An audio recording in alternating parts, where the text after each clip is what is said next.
Hi everyone! Today I'm going to show you how to do a very easy mid-season boost for your tomato plants to really get them moving again. Sometimes in the midsummer, production kind of slows down due to heat, due to disease, due to whatever happens midsummer, and this boost will really help them have a new burst of energy, keep them producing so that you can be harvesting later in the summer and even into the fall months.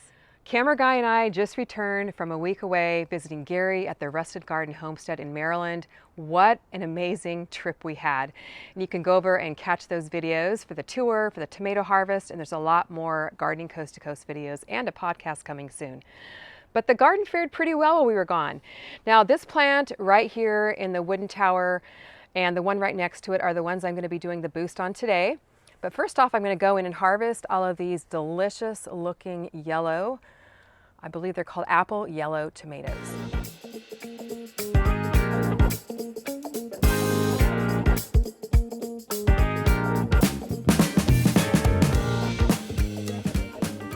It's always fun to see the growth of the garden while you're away, and now I have a beautiful little basket of yellow tomatoes to have for lunch. So much fun. The first thing you want to do before you do your mid-season boost is to go through and prune your tomato plant. You can see here I don't have leaves at the bottom of the plant. I like to keep it really clear. That way it helps with airflow. But since I've been gone, there is quite a bit of yellowing on the leaves, and this could be a sign of disease, and I always like to keep the yellowing leaves trimmed off because it does tend to spread very rapidly throughout the plant when it's left to its own devices. And it also looks like I've got some spider mite damage going on. See that little speckling there? That's a sign of spider mite, so that needs to be removed. And the hornworm damage right here is when the worms chew the leaves and completely strip it off. So that's a sign of that. So we're just gonna go through here and give the plant a good old-fashioned pruning and trimming to keep it healthy.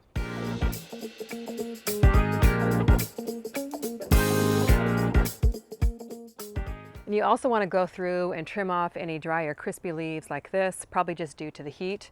And if you haven't yet, you want to make sure that you trim the bottom 6 inches or so of leaves off the bottom of your plant. And the reason for this is you want your tomato plants to have good airflow, because a lot of times disease happens when water splashes on the soil where there's the spores in the soil and then splashes up onto the leaves of your plants. So keeping that airflow in there will really help. Now when you're trimming your tomato plants, you do want to take off the entire branch with the yellowing leaf, not just the leaf itself, because often it's the whole branch that's affected, and that way you avoid having the disease spread to the rest of your plants. Got a nice little pile of tomato leaves here, and at this point the plant is looking a little bit bare. Don't be too concerned about that though. It's much more important that the damaged leaves are removed so that it doesn't spread to the rest of the plant. Keeps your plant healthier, and then we'll do the boost, which will provide fresh new growth for the plant and help it produce more tomatoes. Now for my mid-season boost, I really like to use 2 different types of fertilizer. One would be a time-released. The second would be a water-soluble, which is immediately available to your plants. So first off, we're going to add our time-release fertilizer, which is our fantastic compost. This I make here in my own backyard. It smells delicious, and it's a great way to feed your plants for free if you make it yourself.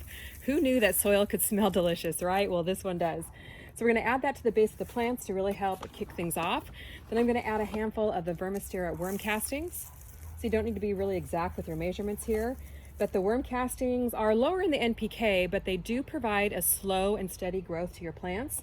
They have lots of good beneficial bacteria and microbes, which really help your plants be healthy again as you have more disease that comes in towards the end of the season.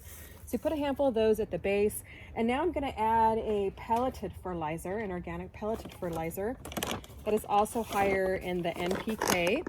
So you want to choose a fertilizer that has a higher number first. You see here, this is the nitrogen. That's a 7 in nitrogen, 5 in potassium, and 7 in phosphorus. So it's a good balanced fertilizer. Will really help kick things into gear. So it really doesn't matter the brand. Just make sure that it has a higher nitrogen number, which is that first number on the bag. So we've got that here at the base. Now I'm going to water all of these in with the water-soluble fertilizer. So like I said, water-soluble fertilizer just means that the nutrients are immediately available to the plant, which is really important to kick things into action here. So this time I'm going to use the Alaska Fish Fertilizer. It's a 5, which is the nitrogen level, 1:1 ratio of the NP and K. A couple tablespoons in the watering can. I'm just going to eyeball it here. And this I'm going to actually add to my plant or water my plant with every couple of weeks, just so I see that nice green leafy growth and get this plant really producing again. So here I'm just going to water in all the time release fertilizers that I just put down at the base. And it's a good idea also to do this mid-season boost in the late season. So probably in another month or so at the end of August, once this tomato plant has a lot new green leafy growth, we'll be pumping out more tomatoes, do another harvest, do another pruning, and then do a late season boost, just like I did here in the mid-season. And I'm putting quite a bit of the water-soluble fertilizer on here. I really want things soaking down deep into the roots of my tomato plants. So the deeper you water, the better.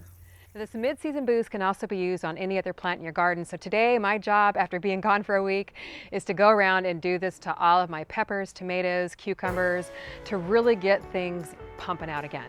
Hope you enjoyed the video, guys. Let me know if you're doing a mid-season boost in your garden. Head over to my seed shop at calikimgardenandhome.com. Check out my seed collections and fabric containers, and of course my book, Organic Gardening for Everyone. Thanks so much for watching. We'll see you on the next video.